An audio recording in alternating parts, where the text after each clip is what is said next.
Joining me now is Einar Tangen. He's a political and economic affairs commentator. Good morning, Einar. Good morning. So, after 2 months, as we've just said, Shanghai this week plans to get back to business. How easy will it be to flip that switch rather? What are the challenges you foresee in reopening? Well, it's reorganizing. A lot of employees were, laid off or went home, and right now they got to get up very quickly. I mean, if you need an indication of what's happening, all you have to do is look at the Hellenic news. Yesterday, they put out that outbound containers from China to the U.S. are up almost $4,000. I mean, they went from 10 on May 6th to over 14 as of yesterday. So.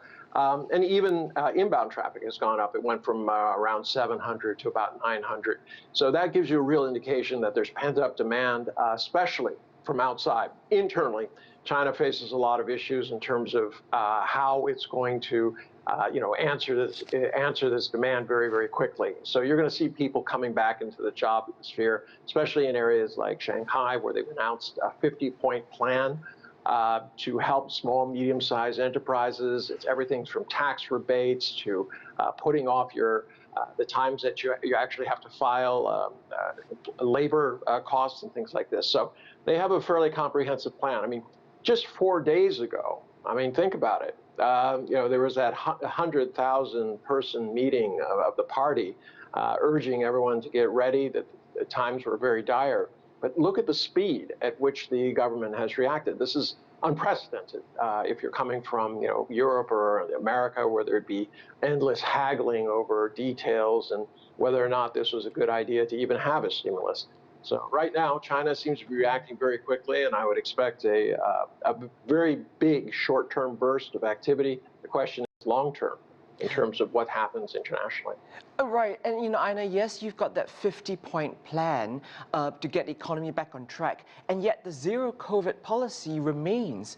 How sustainable do you think that will be? Well, that's the issue. Everyone says it's not sustainable, but right now, both Beijing and Shanghai are recovering. There were mistakes made early on in Shanghai. It took them longer, but if you start looking at what's happening in Beijing, they've been able to handle it. They push it. Now, long term, I think the plan is to get more booster shots out there. Remember, a lot of the shots that are given, they peter out after about 6 to 8 months, and you have to have a booster. So right now, I think China is concentrating on boosters. I noticed that across the street from every testing station, there seems to be a place where you can get a booster shot. Once that gets into place, around 60%, I think you're going to see things kind of normalize and switch from a pandemic to an endemic situation. But expect to have boosters about every 6 months. So yes, we've got pent-up demand, and yes, we've got plans in place moving forward, but we really can't stress enough the economic impact of the pandemic already. How much will these lockdowns affect the growth forecast for this year? Is that official target of 5.5% achievable still?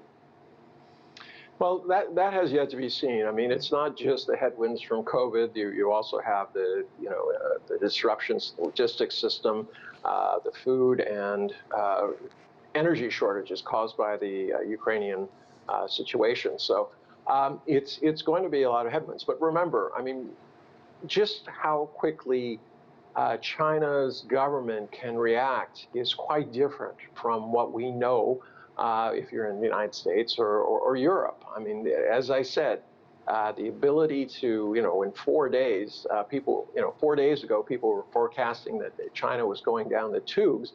Now China is emerging quite handily from this. And yes, there was economic damage, and there will be results from that. But it all depends on demand.